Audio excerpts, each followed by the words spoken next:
భవత్ media news కి స్వాగతం. Bulletin లో ముందుగా హెడ్లైన్స్. విహారీ నౌకలో వెలుగుతున్న హాంటా వైరస్ వ్యాప్తి, ప్రపంచ మహమ్మారిగా మారే ప్రమాదం తక్కువేనన్న WHO.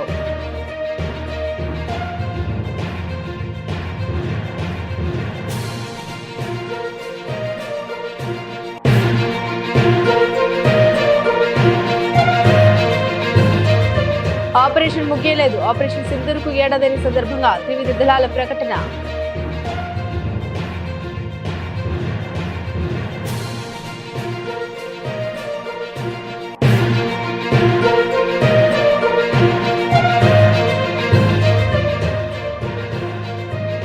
నాసిక్ TCS కేసులో కీలక పరిణామం. పరారులో ఉన్న ప్రధాన నిందితురాలు నిదా ఖాన్ అరెస్ట్.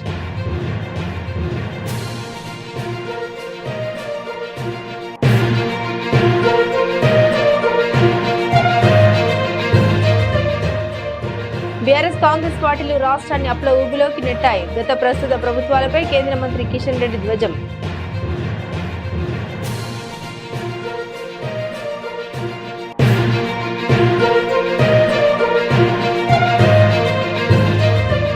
పదేళ్లలో హైదరాబాద్ ను గ్లోబల్ సిటీగా అభివృద్ధి చేస్తాం. నాస్కామ్ GCC సమ్మిట్ 2026లో వెల్లడించిన మంత్రి శ్రీధర్ బాబు.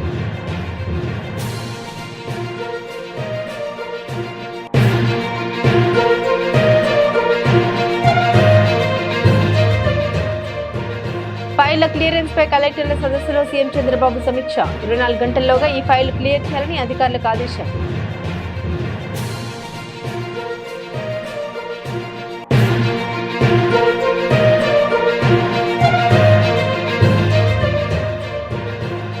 తలిసేమియా వ్యాధిగ్రస్తులకు అండగా ఉంటాం స్పష్టం చేసిన మంత్రి దామోదర రాజనరసింహ.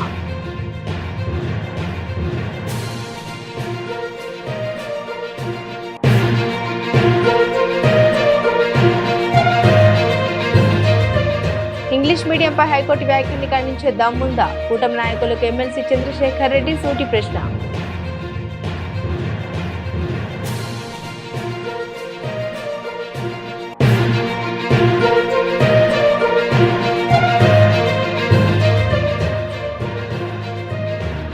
బీఆర్ఎస్ ఎమ్మెల్యే కౌశిక్ రెడ్డికి భద్రత పెంచండి డిమాండ్ చేసిన ఎమ్మెల్యే పల్లె Rajeshwar Reddy.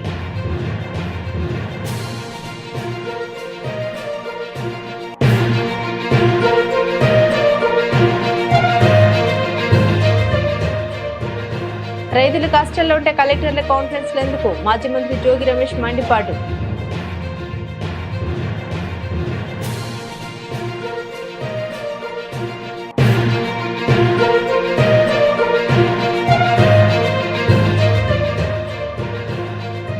ఆర్సీబీపై Lucknow thrilling win, playoffs ఆశలు సజీవం. బీఆర్ఎస్ పద్ధతిలో 9 పరుగుల తేడాతో లక్నో విజయం.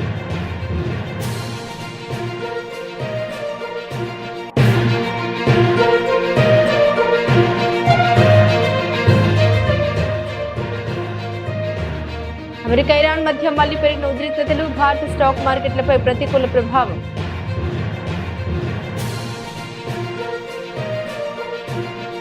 MV హోనియస్ అనే విలాసవంతమైన విహార నౌకలో హాంటా వైరస్ వ్యాప్తి చెందినట్లు ప్రపంచ ఆరోగ్య సంస్థ ధృవీకరించింది. ఈ షిప్ తో సంబంధం ఉన్న 5గురికి వైరస్ సోకినట్టు తేలింది. అర్జెంటీనా నుండి బయలుదేరిన ఈ నౌకలో ఇప్పటికే 3 మరణించడం తీవ్ర ఆందోళన కలిగిస్తుంది. మృతుల్లో డచ్ దంపతులు, ఒక జర్మన్ భారతీయుడు ఉన్నారు. ప్రస్తుతం ఈ షిప్ లో 23 దేశాలకు చెందిన 146 మంది ప్రయాణికులు ఉన్నారు. వారంతా కఠినమైన ఆరోగ్య జాగ్రత్త మధ్య ఉన్నారు. ఈ నౌక స్పెయిన్ లోని టెనెరైఫ్ దీవులకు ఈ వారాంతంలో చేరుకోనుంది. అక్కడి నుండి ప్రయాణికుల్ని వారి దేశాలకు పంపేందుకు ఏర్పాట్లు చేస్తున్నారు. అయితే ఇది కోవిడ్ తరహాలో పెద్ద మహమ్మారిగా మారే ప్రమాదం తక్కువని WHO స్పష్టం చేసింది. ఇక ఈ వైరస్ ఇంక్యుబేషన్ పీరియడ్ 1 నుండి 6 వారాలు ఉండడంతో మరికొన్ని కేసులు బయటపడే అవకాశం ఉందని అధికారులు అంచనా వేస్తున్నారు. University hospitals then sequenced the virus and confirmed it as Andes. None of the remaining passengers or crew on the ship are currently symptomatic. WHO is aware of reports of other people with symptoms who may have had contact with one of the passengers. In each case, we are in close contact with the relevant authorities. Given the incubation period of the Andes virus, which can be up to 6 weeks, it's possible that more cases may be reported. ఉగ్రస్థావరులపై Bharat operation ఇంకా ముగియలేదని, operation Sindoor ఆరంభం మాత్రమేనని భారత త్రివిధ దళాలు పేర్కొన్నాయి. పాకిస్తాన్ లో ఏ ఉగ్రస్థావరం సురక్షితం కాదని గత సంవత్సరం చేపట్టిన ఆపరేషన్ సింధూర్ ద్వారా స్పష్టమైన సందేశం ఇచ్చామని తెలిపాయి. దేశ ప్రజల్ని సార్వభౌమత్వాన్ని భారత్ కాపాడుకోగలదని స్పష్టం చేశాయి. ఆపరేషన్ సింధూర్ కు ఏడాది పూర్తయిన సందర్భంగా జైపూర్ లో త్రివిధ దళాల ముఖ్య అధికారులు మీడియాతో మాట్లాడారు. ఉగ్రవాదంపై భారత్ పోరు కొనసాగిస్తుందని లెఫ్టినెంట్ జనరల్ రాజీవ్ ఘాయ్ వెల్లడించారు. వివిధ విభాగాలతో కలిసి తక్కువ సమయంలో ఖచ్చితత్వంతో ఆపరేషన్ సింధూర్ విజయవంతంగా అమలు చేసినట్టు తెలిపారు. వైమానిక వ్యవహారాల director general air marshal AK Bharti మాట్లాడారు. ఆపరేషన్ సింధూర్ ద్వారా మన వాయుసేన సామర్థ్యాల్ని ప్రపంచానికి మరోసారి చాటమని అన్నారు. పాకిస్తాన్ కు చెందిన 13 విమానాలను కూల్చివేశామని, 11 ఎయిర్ ఫీల్డ్లను ధ్వంసం చేశామని వెల్లడించారు. I begin by paying a very sincere homage to the 26 innocent lives that we lost in Pahalgam last year. We wish their families and we pray for them that God will give them the strength to bear this very sad, unfortunate and irreparable loss in their lives. It has been a year to the day since Operation Sindoor was conducted.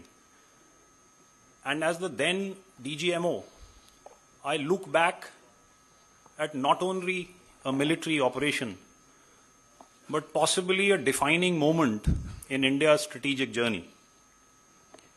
Operation Sindoor saw India very consciously and coherently go beyond its erstwhile approaches and methods and target terror across the line of control and our international boundary with Pakistan. Our fight was with the terrorists and their support infrastructure, and that is what we hit, ensuring no collateral damage. We had achieved our objectives and our mission was complete. But when Pakistani establishment decided to side with terror and make it their own fight, we had no choice but to respond in kind. It was about self-defense, much beyond a counter-terror operation. When we responded, it was lethal and ruthless. And after taking the beating, sense kicked in the adversary, and they asked for cessation of hostilities. We paused when the request came, we stepped back, but we didn't blink. We had delivered the message, and the message was very clear. That is, misadventure will not go unanswered. Acts of terror will carry consequences. A lot of time this question comes up over the past 1 year. What are the lessons? Well, in the defense forces, we are continuously evaluating our options and drawing our lessons through exercises, training and simulation. But of course, there is no better training ground than an actual operation itself. So we have also internalized what we encountered and taken them into our planning consideration. Some of them I can share with you. First, Operation Sindoor reaffirmed the primacy of air power. And when I say air power, it means everything that is in the air and not only Air Force. Third aspect is related to what is the plan to tackle air defense threat in the maritime domain. So the fleet air defense, any assets at sea, the responsibility of fleet air defense is the Navy. So first, the attempt is always, it's a layered defense. First, a threat could be missile, could be aircraft itself, aircraft launching and this thing. Their launch platform could be from shore, could be from aircraft, could be from subsurface. So our first strategy is always to neutralize the launch platform. And that launch platform, shore, there are many ways the sister services will ensure that any launch platform which is there, it can be neutralized there itself. The subsurface, there are anti-submarine actions which we do, in which we look at neutralizing the launch platform. To neutralize or degrade a fighter threat which is there, which can launch missile, then you have an integrated fleet air defense. That means you have superior fighters, aircraft to neutralize, so intercept and neutralize this.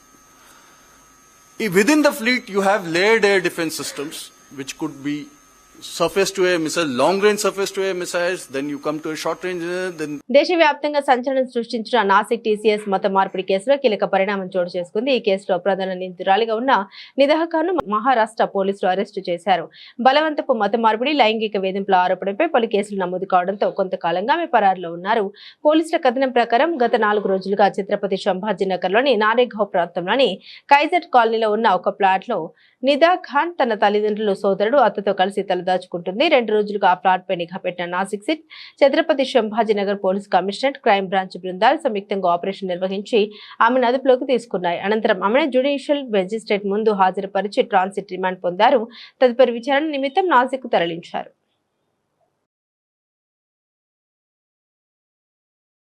మిగులు budget గా ఉన్న తెలంగాణ రాష్ట్రాన్ని 10 ఏళ్లు పరిపాలించిన BRS party ప్రస్తుతం అధికారంలో ఉన్న కాంగ్రెస్ రాష్ట్రాన్ని అప్పుల ఊబిలోకి నెట్టాయని కేంద్ర మంత్రి కిషన్ రెడ్డి ధ్వజమెత్తారు. ఈ కష్టకాలంలో మన రాష్ట్రాన్ని రక్షించుకోవాలంటే మోదీ గారి నేతృత్వంలో ఇక్కడ కూడా డబుల్ ఇంజిన్ సర్కార్ రావాలని కిషన్ రెడ్డి పిలుపునిచ్చారు. తప్పకుండా ఈ తెలంగాణ గడ్డపై కాషాయ జెండా ఎగరవేస్తామని ధీమా వ్యక్తం చేశారు. దానికి మే 10న జరిగే మోదీ గారి బహిరంగ సభ ద్వారా శ్రీకారం చుడతామన్నారు.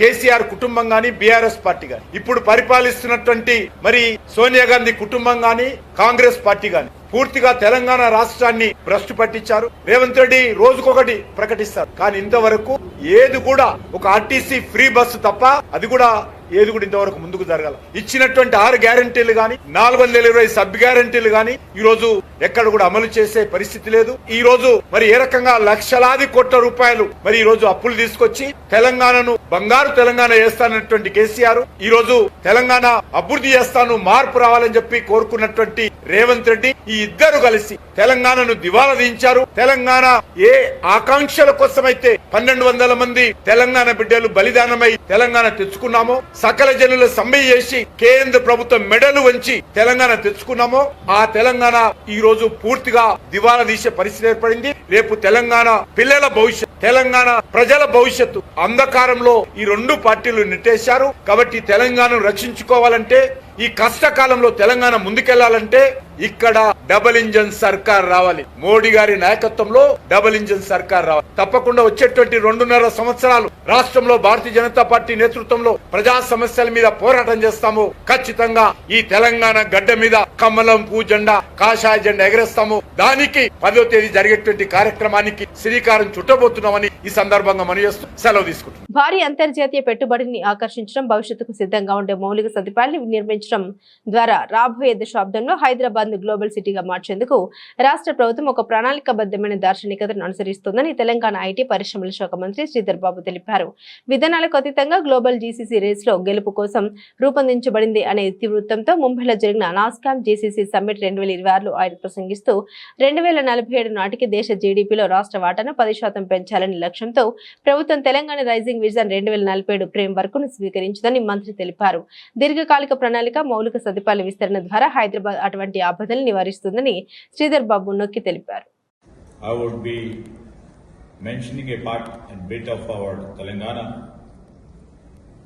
and how GCCs have occupied a pivotal role for the past few years. You know, to all the leaders, ladies and gentlemen, leaders of the technology industry, the captains of the GCCs who are here, the chairman of the NASCOM, Mr. Srikanth, President NASCOM, Mr. Rajesh, and my dear friend Srikanth from my own place. You know, seeing all over here, the captains of the industry, and when I've been told to give a keynote on beyond policy, very, very apt subject, and just now a gentleman was speaking in terms of a very friendly and very tight competition going on between different states in India. And in the midst of that competition, I, as an IT and industry minister from Telangana, from morning till evening, I face a great competition from my neighboring states. Whether to convince a GCC captain or whether to put in our policy perspective before the GCC leaders. And I always compare when somebody seeks in subsidies and incentives and comes to us. I always put in my place when I go to a shop or a big mall. I do lots of window shopping before I come to a conclusion. So this is where I always tend to see it, how best. ప్రభుత్వ పాలనలో వేగం పారదర్శకత పెంచడమే లక్ష్యంగా CM Chandrababu Naidu కీలక నిర్ణయాలు తీసుకుంటున్నారు. అమరావతి సచివాలయంలో 2వ రోజు కొనసాగిన కలెక్టర్ల కాన్ఫరెన్స్ లో ఆయన ఫైళ్ల క్లియరెన్స్, టెక్నాలజీ వినియోగంపై అధికారులకు స్పష్టమైన దిశానిర్దేశం చేశారు. ప్రభుత్వ సేవలు ప్రజలకు మరింత వేగంగా అందాలంటే ఫైళ్ల క్లియరెన్స్ లో జాప్యం ఉండకూడదని, ప్రతి ఫైళ్లను 24 గంటల్లోపు పరిష్కరించేలా మంత్రులు, అధికారులు ప్రత్యేక శ్రద్ధ పెట్టాలని ఆయన స్పష్టం చేశారు. తలసేమియా అంటువ్యాధి కాదని, ఇది తల్లిదండ్రుల నుండి పిల్లలకు సంక్రమించే జన్యుపరమైన వ్యాధి అని మంత్రి దామోదర్ రాజ నరసింహ తెలిపారు. శుక్రవారం మీడియాతో మాట్లాడారు. సమీప బంధువుల మధ్య వివాహాలు జరిగే సందర్భాల్లో ఈ వ్యాధి వచ్చే ప్రమాదం మరింత పెరుగుతుందన్నారు. యువత వివాహానికి ముందు తప్పనిసరిగా స్క్రీనింగ్ చేయించుకోవాలన్నారు. కొత్తగా వివాహమైన దంపతులకు కూడా జన్యుపరమైన ఇతర వ్యాధులపై అవగాహన అవసరమని వెల్లడించారు. తలసేమియా ఇతర జన్యుపరమైన వ్యాధుల్ని ప్రారంభ దశలోనే గుర్తించేందుకు ప్రత్యేక స్క్రీనింగ్ కార్యక్రమం చేపట్టాలని ప్రభుత్వం ప్రణాళిక రూపొందించిందని మంత్రి తెలిపారు. So government is determined that no child should be left, no parents or would-be parents should be left without their knowing the disease called thalassemia or sickle cell, which are inherited blood disorders.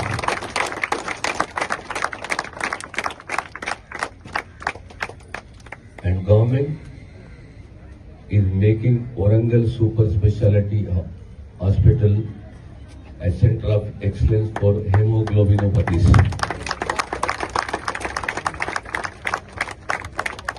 And there will be a special drive, both with regard to the awareness and both regard to the forecasting. And we are there with you. The government is there with you. Government will go to any extent. There will be a special drive, there will be a special focus on testings, the treatment. No family will be left alone. We understand it, the financial burden, the implications, the future, the family disturbance, we know. So government is determined, my chief minister is determined that thalassemia, sickle cell, whatever it is, ultimately the hemoglobinopathies, with regard to hemoglobinopathies, we are there to face it and see that in the span of next 10 years.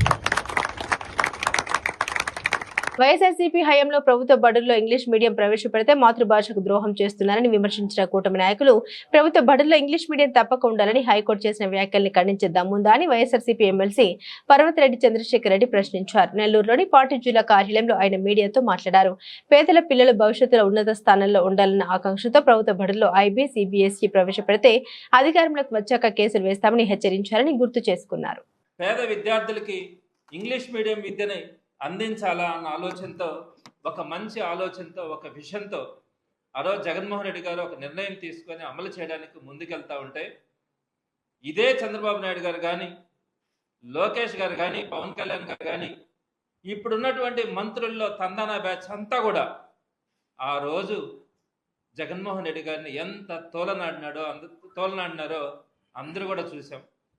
ఎన్ని రకాలుగా మాటలు అన్నారో, తెలుగు భాషను నాశనం చేస్తూ ఉన్నారని, తెలుగు భాషను అన్యాయం చేస్తూ ఉన్నారని, చివరికి కోర్టులకు కూడా వెళ్ళి ఇంగ్లీష్ మీడియం తప్పనిసరి చేస్తూ తీసుకున్నటువంటి నిర్ణయాన్ని వెనక్కి తీసుకోవాలా, పేద విద్యార్థులకి ఇంగ్లీష్ మీడియం విద్య ఉండకూడదన్న ఆలోచనతో వీరు చేసినటువంటి కుట్రలన్నీ కూడా ఆ రోజు వైఎస్ జగన్మోహన్ రెడ్డి గారు ఎదుర్కోవడం. కానీ సుమారుగా ఒపీనియన్ తీసుకుంటే 95% మంది తల్లిదండ్రులు ఇంగ్లీష్ మీడియంలోనే కావాలని కోరుకున్నారు. కాబట్టి ఆ రోజు ఆయన కొనసాగించడం కూడా జరిగింది.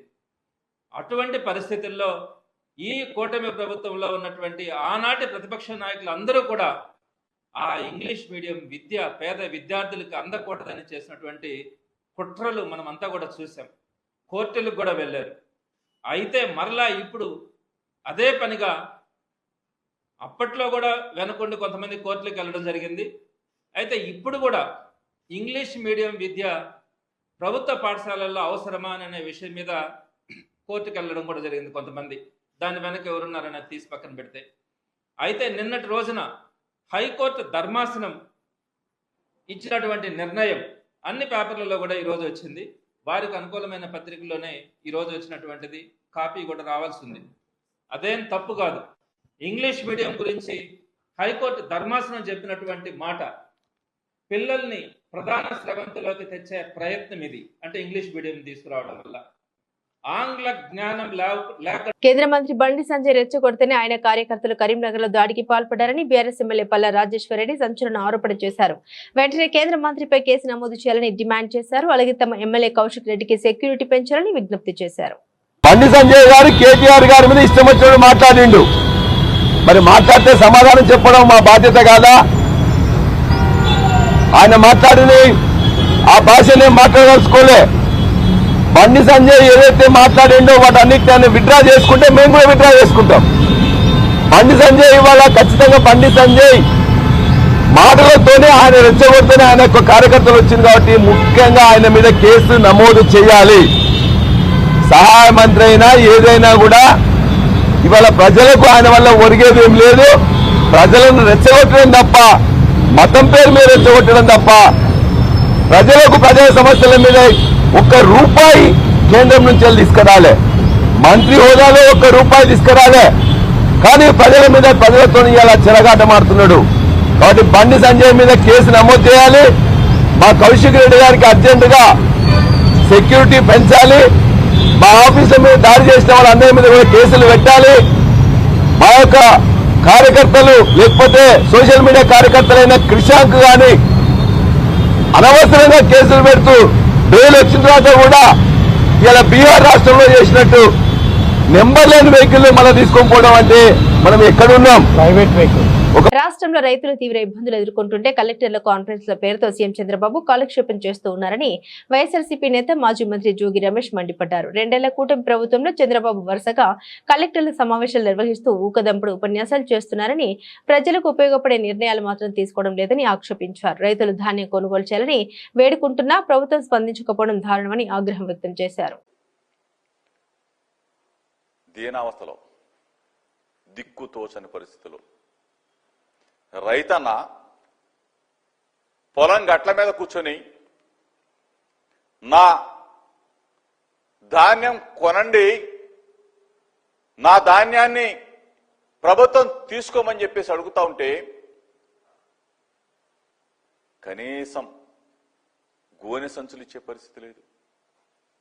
గోనె సంచులు ఇస్తే ట్రాన్స్పోర్ట్ చేసే పరిస్థితి లేదు. ట్రాన్స్పోర్ట్ చేసి తీసుకొస్తే మార్కెట్ యార్డులో 15 రోజుల పాటు రైతన్నల్ని ఇబ్బంది పెట్టి పాపం రైతులు ఆ మార్కెట్ యార్డులో టవలేసుకొని పడుకుంటున్న పరిస్థితులు దేనగాథలు. చంద్రబాబు నాయుడుని అడుగుతా ఉన్నా, నీ సొల్లు ఉపన్యాసాలు మానుకొని కలెక్టర్లందరినీ కూడా ఆ జిల్లాల్లో రైతాంగం పడుతున్న బాధల్ని, వ్యధల్ని, కష్టాలని, కన్నీళ్ళని చూడమని చెప్పి కోరుతా ఉన్నా. వాళ్ళ కష్టాలు తీర్చండి అయ్యా, వాళ్ళ బాధలు వినండి అయ్యా. చెప్పమంటే సొల్లు కబుర్లు చెప్తారు, ఉపన్యాసాలు చెప్తారు. ఎంఎస్పి ప్రైజ్ ఇవ్వండి, కల్లాల్లో ధాన్యాన్ని కొనండి, రోడ్ల మీద ఉన్న ధాన్యాన్ని కొనండి, మార్కెట్లో ఉన్న ధాన్యాన్ని తీసుకొని వెనువెంటనే డబ్బులు చెల్లించమని అడుగుతా ఉన్నాం. ఆ పరిస్థితి అన్ని గాలికి వదిలేసేశారు. ముఖ్యమంత్రి ఏమో కలెక్టర్ కాన్ఫరెన్స్, వ్యవసాయ మంత్రి ఏమో ఎక్కడున్నాడో తెలియదు, 8 మంది మంత్రులేమో సింగపూర్ పోతారు. ఇక్కడ రైతులు ఎవరు పట్టించుకుంటారు? ఇక్కడ రైతన్నాల బాధలు ఎవరుంటారు? ధాన్యం ఎవరు కొనుగోలు చేస్తారు? మొక్కజొన్న ఎవరు కొంటారు? పొగాకు ఎవరు తీసుకుంటారు? మిర్చి, పత్తి ఈ పంటల్ని ప్రభుత్వం ఉందా? ముఖ్యమంత్రి ఉన్నాడా? వ్యవసాయ మంత్రి ఉన్నాడా అని రైతన్నలు అడుగుతా ఉన్నారు. ప్రతి ఒక్కళ్ళు కూడా రైతుని రారాజుని చేసిన ప్రభుత్వం మాది. ఈరోజు రైతన్నని కన్నీళ్లు పెట్టిస్తున్న ప్రభుత్వం మీది Chandrababu Naidu. IPL playoffs race లో నిలవాలంటే తప్పక గెలవాల్సిన మ్యాచ్ లో లక్నో సూపర్ జైంట్స్ అద్భుత ప్రదర్శన చేసింది. ఆల్రౌండర్ మిచెల్ మార్ష్ మెరుపు సెంచరీతో కదం తొక్కగా యువ పేసర్ ప్రిన్స్ యాదవ్ కీలక వికెట్లతో మాయ చేయడంతో రాయల్ ఛాలెంజర్స్ బెంగళూరు పై డకవర్త్ లూయిస్ పద్ధతిలో 9 పరుగుల తేడాతో లక్నో విజయం సాధించింది. పదే వర్షం అంతరాయం కలిగించడంతో మ్యాచ్ ను 19 ఓవర్లకు కుదించారు. ఈ గెలుపుతో లక్నో తమ వరుస 6 ఓటముల పరంపరకు తెరదించి ప్లే ఆఫ్స్ ఆశలను సజీవంగా నిలుపుకుంది. ఈ సీజన్ లో సొంత మైదానంలో లక్నోకి ఇదే తొలి విజయం కావడం విశేషం. అంతకుముందు బ్యాటింగ్ కు దిగిన లక్నోకు మిచెల్ మార్ష్ విధ్వంసకర ఆరంభాన్ని ఇచ్చాడు. ఆర్సీబీ బౌలర్లపై పూర్తి ఆధిపత్యం చెలాయిస్తూ కెప్టెన్ రిషబ్ పంత్ కేవలం 10 బంతుల్లో 4 ఫోర్లు 2 సిక్సర్లతో 32 పరుగులు చేసి జట్టు స్కోర్ను 3 వికెట్ల నష్టానికి 209కి చేర్చాడు. వర్షం కారణంగా ఆర్సీబీ లక్ష్యాన్ని 19 ఓవర్లలో 213 పరుగులుగా నిర్దేశించారు. భారీ లక్ష్య ఛేదనలో ఆర్సీబీకి ఆరంభంలోనే భారీ షాక్ తగిలింది. మహమ్మద్ షమి వేసిన తొలి ఓవర్లోనే ఓపెనర్ జాకబ్ బేతెల్ అవుట్ అయ్యాడు. ఆ తర్వాత స్టార్ బ్యాటర్ విరాట్ కోహ్లీని ప్రిన్స్ యాదవ్ అద్భుతమైన బంతితో క్లీన్ బౌల్డ్ చేశాడు. 2023 ఏప్రిల్ తర్వాత ఐపీఎల్ లో కోహ్లీ డకౌట్ కావడం ఇదే తొలిసారి. చివరిలో కృణాల్ పాండ్యా, రొమారియో షెఫర్డ్ పోరాడిన ఫలితం లేకపోయింది. చివరి ఓవర్లో 20 పరుగులు అవసరం కాగా దిగ్వేష్ అద్భుతంగా బౌలింగ్ చేసి లక్నోకు విజయాన్ని అందించాడు.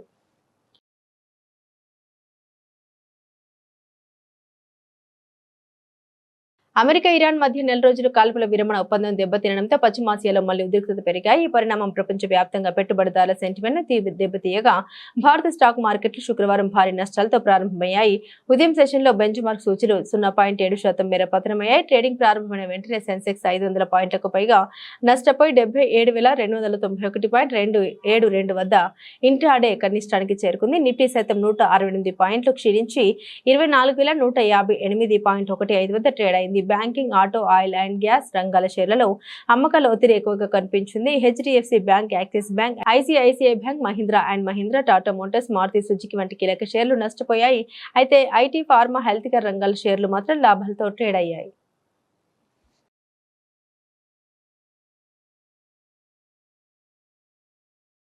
బులెటిన్ ముగించే ముందు హెడ్లైన్స్ మరోసారి. విహారీ నౌకలో వెలుగుతున్న హంటా వైరస్ వ్యాప్తి, ప్రపంచ మహమ్మారిగా మారే ప్రమాదం తక్కువేనన్న WHO.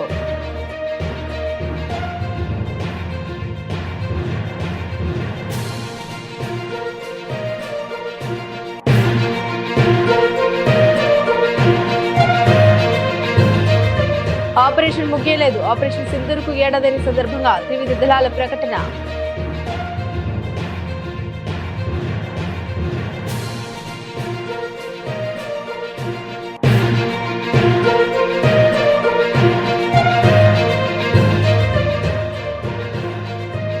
నాసిక్ టీసీఎస్ కేసులో కీలక పరిణామం, పరారులో ఉన్న ప్రధాన నిందితురాలు నిదా ఖాన్ అరెస్ట్.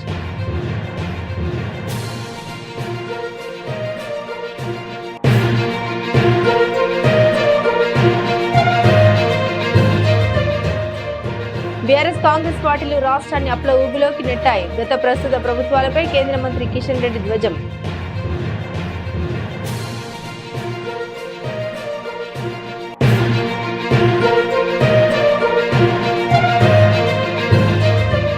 పదేళ్లలో హైదరాబాద్ ను గ్లోబల్ సిటీగా అభివృద్ధి చేస్తాం. నాస్కామ్ జీసీసీ సమ్మిట్ 2026లో వెల్లడించిన మంత్రి శ్రీధర్ బాబు.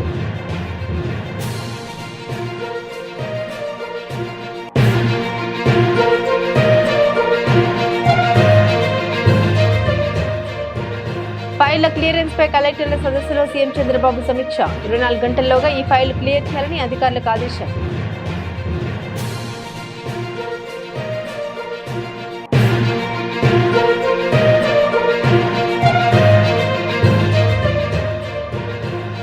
తలిసేమియా వ్యాధిగ్రస్తులకు అండగా ఉంటాం స్పష్టం చేసిన మంత్రి దామోదర రాజ నరసింహ.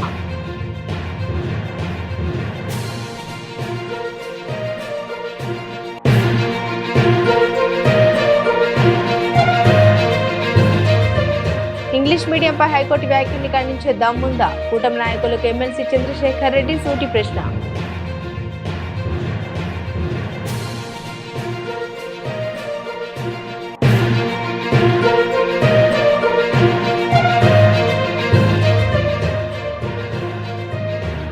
బీఆర్ఎస్ ఎమ్మెల్యే కౌశిక్ రెడ్డికి భద్రత పెంచండి డిమాండ్ చేసిన ఎమ్మెల్యే పల్లె Rajeshwar Reddy.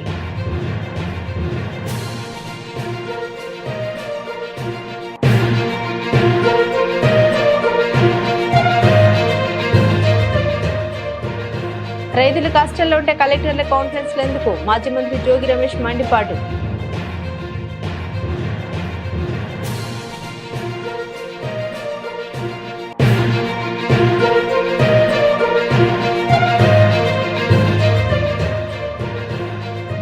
ఆర్సీబీపై Lucknow thrilling win, playoffs ఆశలు సజీవం. బీఆర్ఎస్ పద్ధతిలో 9 పరుగుల తేడాతో లక్నో విజయం.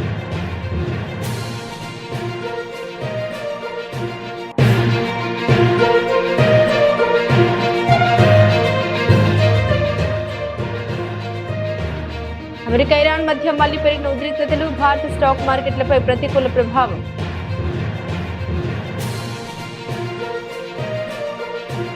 ఇవి బులెటిన్లోని విశేషాలు. తిరిగి మరో బులెటిన్తో మళ్ళీ కలుసుకుందాం. అంతవరకు సెలవు. నమస్కారం.